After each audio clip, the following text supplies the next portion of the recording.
Hello everybody, my name is Aceface. We're going to be exploring more Zealot fits to do T6 Electric Abyss.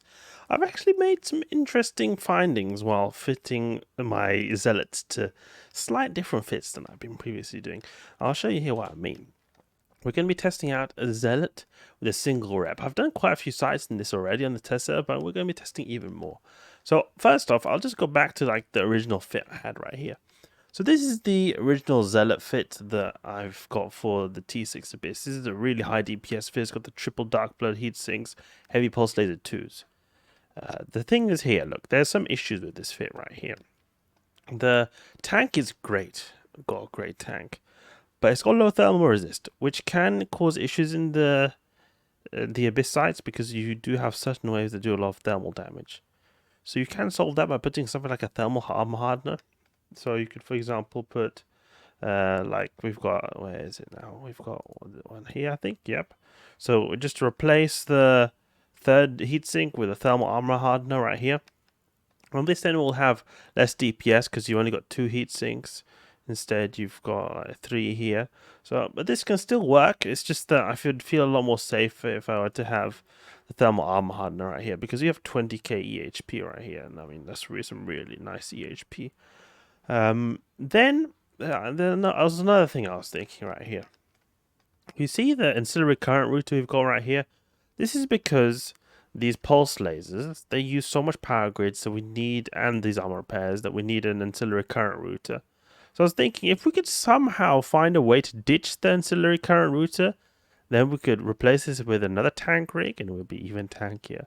Well, that's what I did with the 2 fits right here. One did this Joust fit right here. This is using the Joust heavy pulse lasers. They have low power grid requirements. So I was able to put thermal armor reinforcer right here to be able to have like really good thermal resist, or not really good, not as good as the thermal armor hardener, but better than before. What you see here, where we had before, where we've got no like very low thermal resist. Here with the Jousts, we have 74%, so it's actually pretty decent right there. 18k EHP. Conflag 880 DPS, and then with the Tech 2s, then we have 920 DPS. And the reason it's like this is because, funny enough, the Tech 2 pulse lasers, they do less damage than the faction or storyline ones. It's just the way it is. The Tech 2 are the best. It's not like that when it comes to missiles. Missiles, Tech 2 are worse than the faction ones. So just the way it is. Just the way it is. Okay. So we've got the Jousts over here. So these could be a good alternative because unlike this one, it has more tank with the thermal resist, and unlike this one, it has more DPS than this right here. Because if we look at the DPS with 2 Dark Bloods, then it's 825 DPS. So we get more DPS with the Joust, slightly less thermal resist. The issue though is I don't like to use this thermal rig because it's not as powerful as the thermal armor hardener, and it gives us a velocity penalty, so it's not so nice, but it's not the whole world. So this could be an alternative right here. I feel like this would definitely be an alternative to the classic T6 Zealot right here that I was initially proposing before. But then I've come up with another fit. Now this one also needs to be tested more because, but I think it'll go really well. But just I need to test more because I've not tested this a whole lot. But I definitely can see it working really well. Well, this is something that I think is very interesting right here. This is a single rep Zealot right here. It's using the Tech 2 pulse lasers because with the single rep, we have the power grid to spare to be able to have the combat capabilities, just not even have to ditch the ancillary current router without going into the power grid issues, because the armor pair uses a lot of power grid. Now here we've got a little bit less DPS. It's the same DPS as the, where's the other one right here? It's the same DPS as the one with the thermal armor hardener. This one right here. It's the same DPS as this one because it's got 2 Dark Bloods. Same here, we've got 2 Dark Bloods. But instead we've got a Corpum A-type instead as an extra rare multispectrum energized membrane here.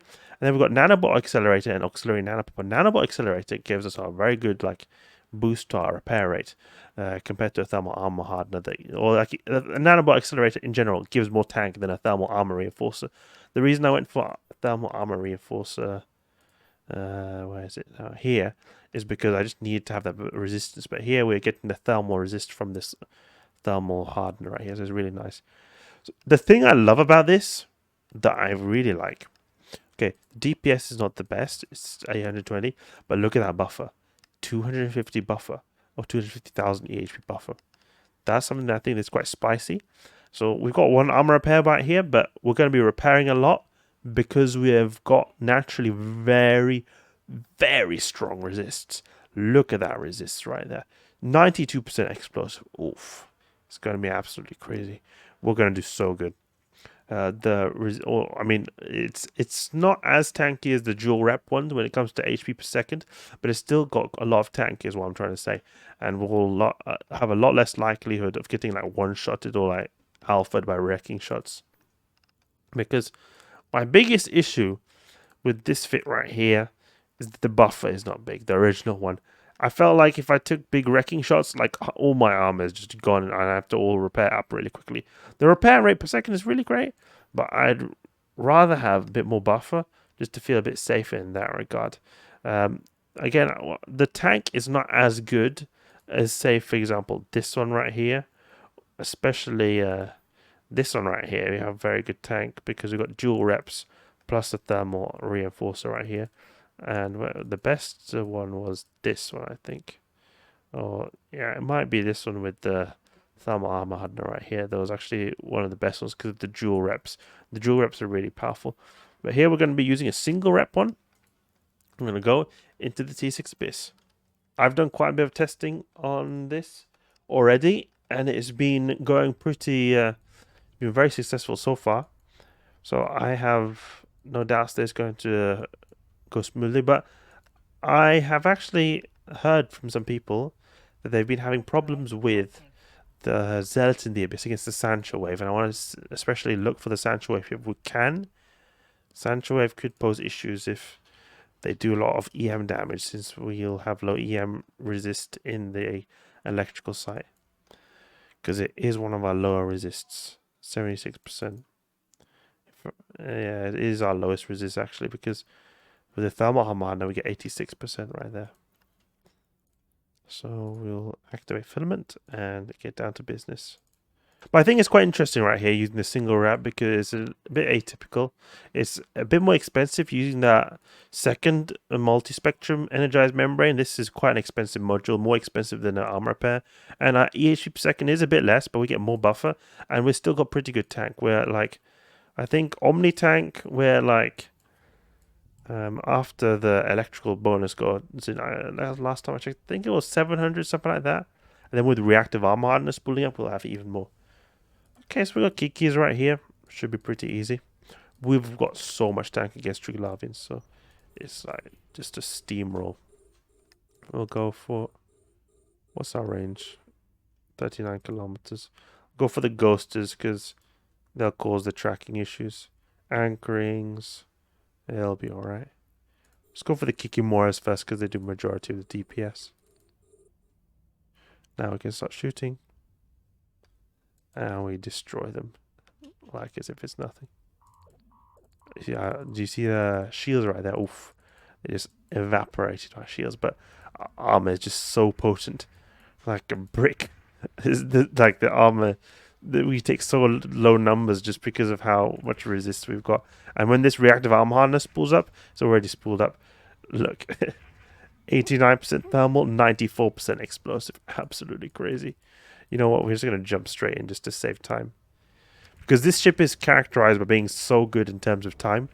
There's one thing I'm worrying about, because you can have issues when there's a lot of tracking disruptor guys. That is actually one of the waves I had troubles with my tests so far with this ship right here. We've got okay DPS. The tracking can have issues at certain times when you've got lots of tracking disruptors on the grid. That can cause big problems for you. So it's not like the DPS is bad in itself, it's just the tracking needs to be better in some occasions. Like usually the tracking is good, the Webifier will get the job done. But if you do have like some certain ghosting guys for a mass dam of expos, it took the wave took a really long time to do. I managed to get through the wave, but it took a long time to do. So it can really make your life hell when you've got a bunch of tracking disrupting guys on the grid. Just makes you just hardly hit anything, just grazing shots all the time. It's really not nice to see. Let's deploy our drones to get some extra DPS going on. Wither down that other Drekovac over there. Tricky.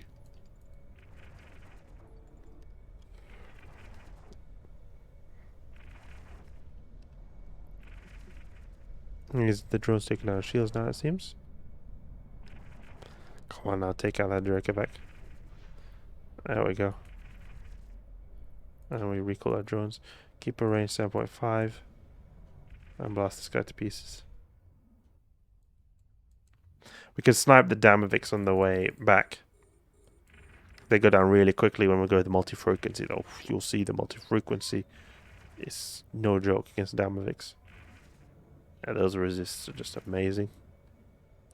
Hardly any damage at all from these guys. Can keep range here. Get perfect tracking going on. 1,200 volley. No joke. Zealot is a mighty warship. Has so much DPS. I just wish the tracking could be a bit better for the occasional mass frigate spawns, but you can't get everything. It could perhaps be an option to have a set of webifying drones. It could be an option, you know, to improve applicability a bit. Let's just try. Oh, we're even able to hit with the Conflag a bit. Go for the Drekovac, actually. Drekovac is too far away, actually, so we'll go with the Imperial Navy multi-frequency. Imperial Navy multi-frequency glances off a bit. It's alright. Just glances off a tiny bit. Oh, drone's getting eaten up. Go on, shoot multi-frequency. Okay, now we'll want to go for the Drek, I think. Conflagration. And keep a range to improve application. It's going a bit slow, I feel. This guy here drifted off, so he's a bit of a slow wave. You might want to go to the transfer conduit, to be honest. 5 minutes. We should have repaired our drones. They were already battered up from previous waves. We had a multi-frequency. Hit of 700 damage. Great to see. Smashes of 1.2k. The multi-frequency is no joke. You always want to use multi-frequency against Damavix. You just slaughter them.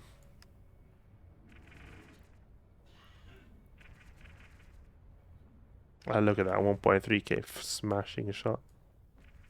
Perfect hits, basically. Popped.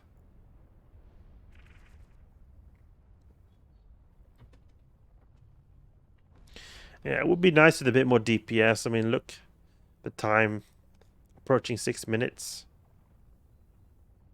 It's not nice to know that you would have potentially been able to finish this in 18 minutes if you want to multiply it by 3.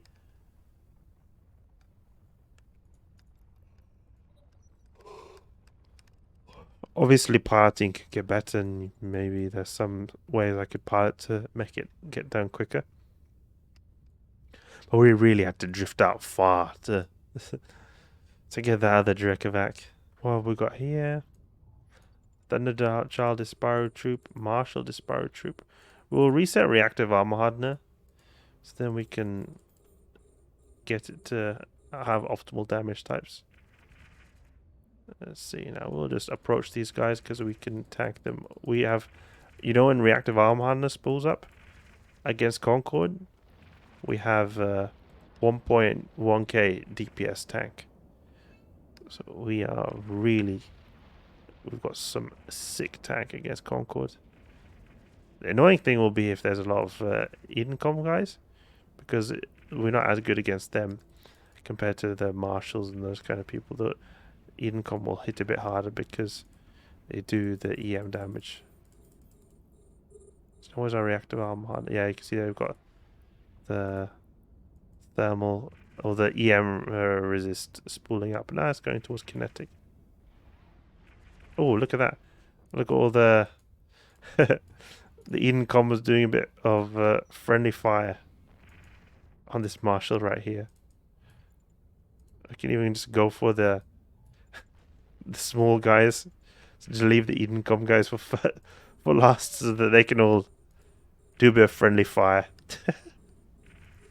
I've not experienced this degree of friendly fire before, actually. So this is fun to see. I've never seen this before. Okay, there we go. And look at that, the Thunderchild, they're already dead now, basically. Tapped. And still have a tap over here. Tap. Oh. Go Scorch. Stay at the transfer conduit right here.